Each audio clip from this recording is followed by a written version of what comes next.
Plays, works of art, ships, trains, and airplanes. Now, we've talked before, we talked about using quotation marks. Putting quotation marks around titles. Now, see how well you remember there, 6th graders. Do any of you remember what you put quotation marks around the titles of? We say you should put quotation marks around the titles of things like song. So if I had like Amazing Grace, you would put quotation marks around the titles of songs. Around poems, whether it be a short poem, long poem, you put them around poems, short stories. You put quotation marks around. We talked about putting around the titles of the chapters of a book. We talked about the articles of a newspaper. You use quotation marks. However, when it comes to underlining now, we're going to use the titles of the main things. Biggest thing I would say when it comes to underlining versus quotation marks, underlining, you're using the main titles. So like the first one says for a book, so the book Ben-Hur. Since that is the title of a book, you would underline it. Now it talks there about italicize. Now I tried to write in italics, it's not going to work. It's not going to work at all. If you look at your book, and if you're looking at that, you'll see this on page number 64.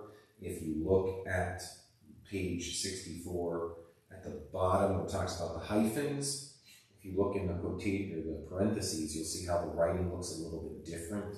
Italicizing is just a different style of writing. Now you can type it.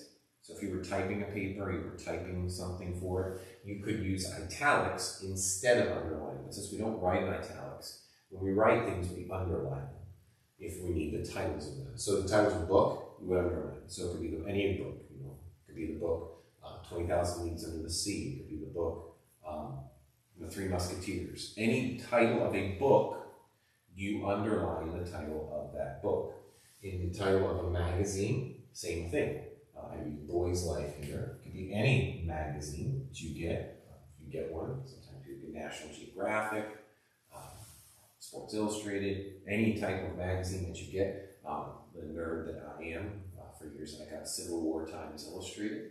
So the title of that magazine, Civil War Times Illustrated, you would underline that whole thing as well. Newspapers, USA Today, you would underline the title of that newspaper, whether it be Daily News, New York Times, any of those. Now, one key when it comes to titles of newspapers. Mentions this in the middle there. If you're looking at page number 64, we're going to look closely. A lot of times you'll have one might say, we got the USA Today newspaper, or we saw an article in the New York Times. A lot of the times the word the is not part of the actual title of the newspaper. If it's not capitalized in front of it, if you look at the example there, it says, do you subscribe to the news journal? The is not capitalized. So since it is not capitalized, it's not considered part of the title. Most of the time, it's not. I think actually Daily News, the one around here, is the Daily News. But most of the time, the title of the isn't part of it, so you wouldn't include that in there. Another one is plays. Now with this, I put Little Women, because that's one I think our school did. We also did Anne of Green Gables was one that we did. Plays can also be different things involving, like, the best word is cinema. So if you're talking about maybe a movie title, something like that, you would underline the titles of those as well.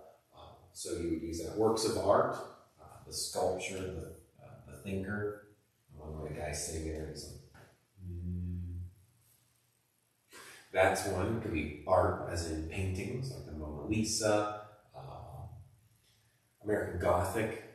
If you're in class, I would be asking if you knew American Gothic, and most would be like, oh, it would be the one with the older man with the pitchfork and his wife there standing. That's a famous work of art.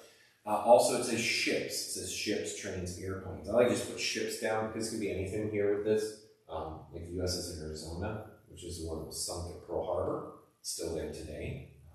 Very difficult situation to get out because of all the fuel that's still trapped in there. Now, when it comes to the title of a boat, most of the time, a lot of the time, they'll have with it something like USS, which is United States Ship. That's what that stands for. If you have a title like that of your ship, you underline only the name of the actual ship. You don't do this. British ones, it's a British ship. The Hood was a big one in World War II.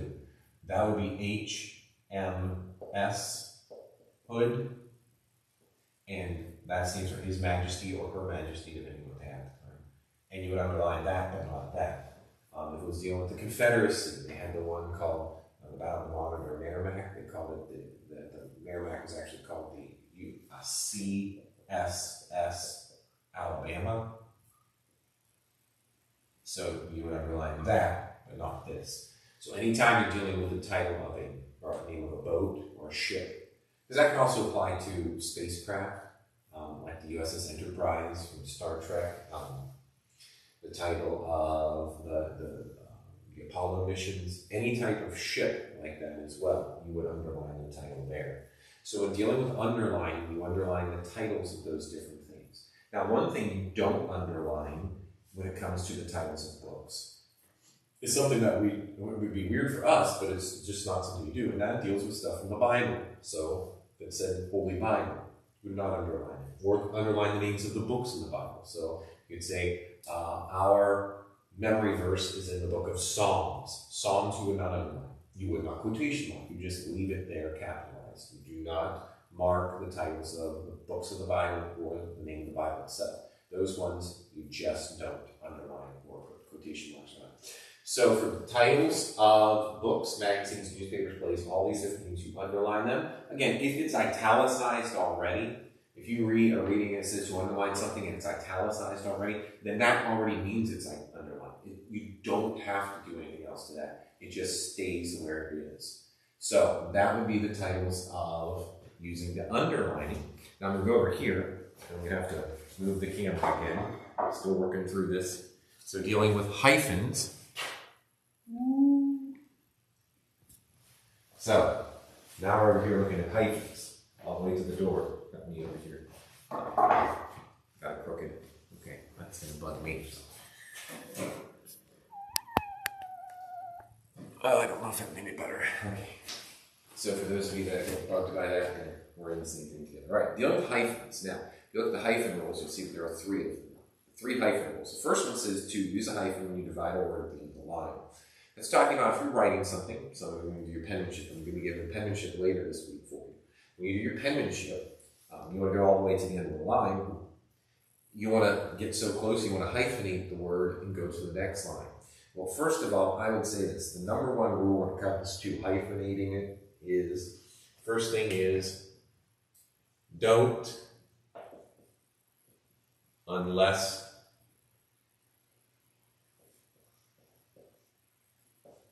you can't. Which means, I just say this, if you can not avoid hyphenating a word, avoid hyphenating.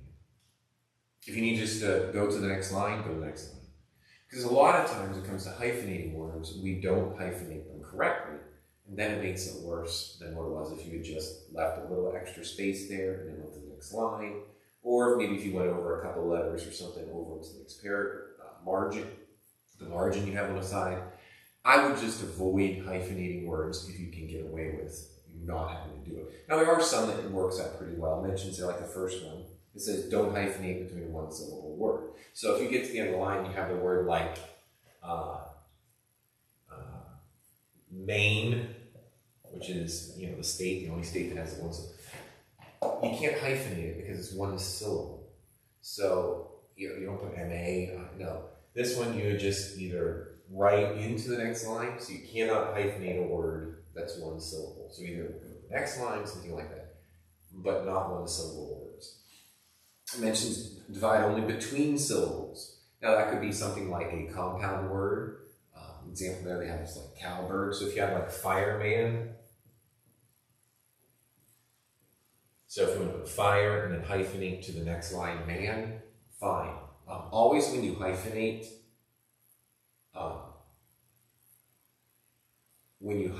a word, always put the hyphen with the word, the part that goes at the line above it. So if it would go fire, hyphen, and then nan underneath it.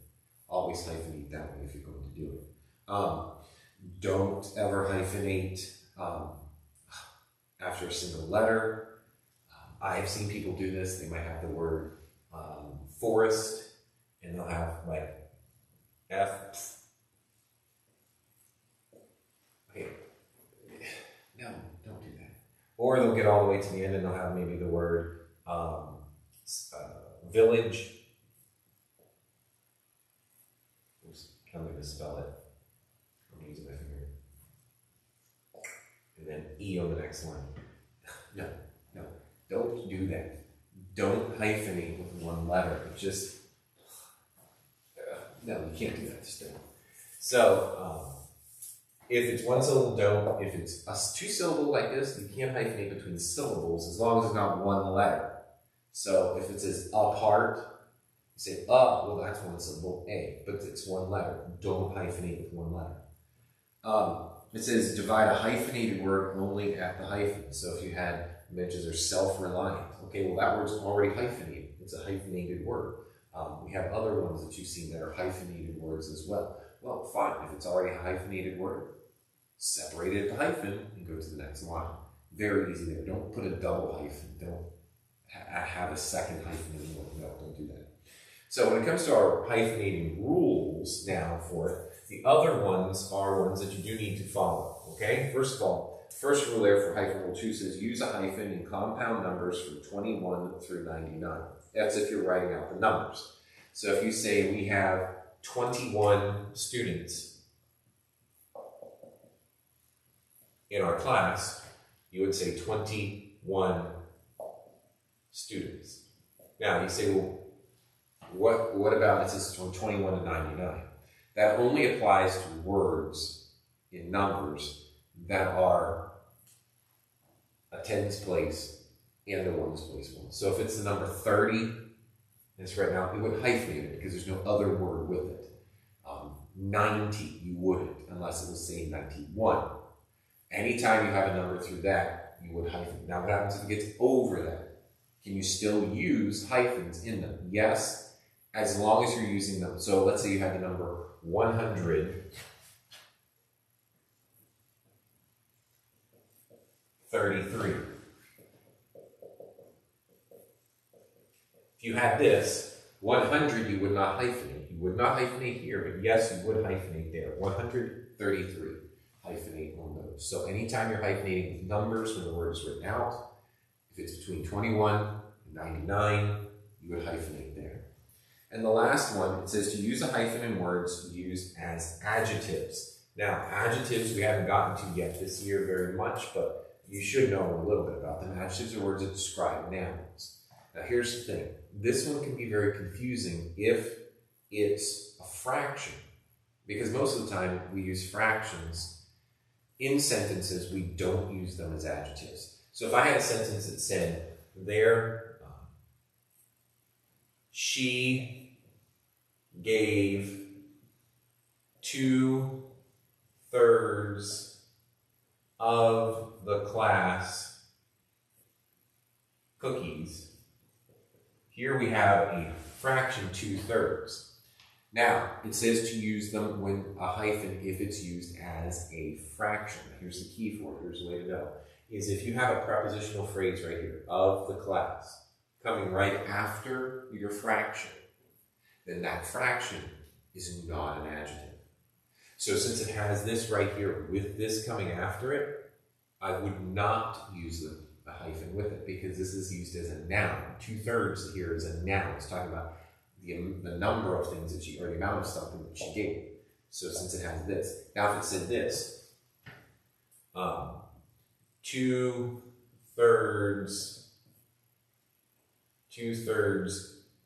votes are needed to pass the bill. Well, here, or a two-third, sorry, I should say a two-third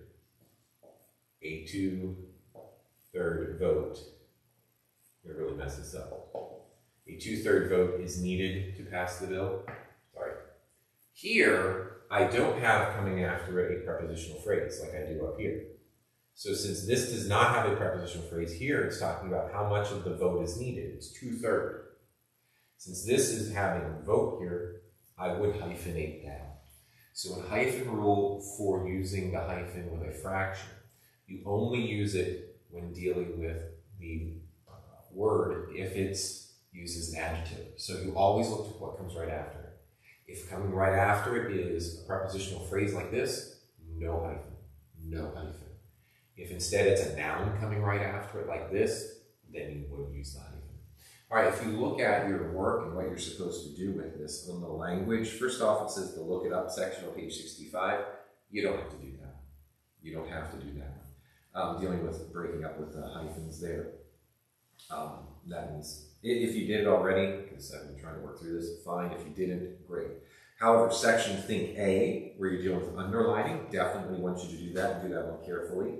And then on page 66, you have, first of all, think B. It's dealing with this type of whether or not you're using hyphen with it with a fraction or not with a fraction. So if A is correct, you put A in the blank. If B is correct, you put B in the blank.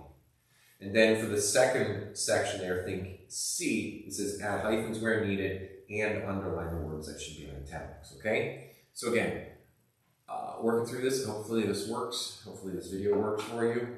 I'm trying here.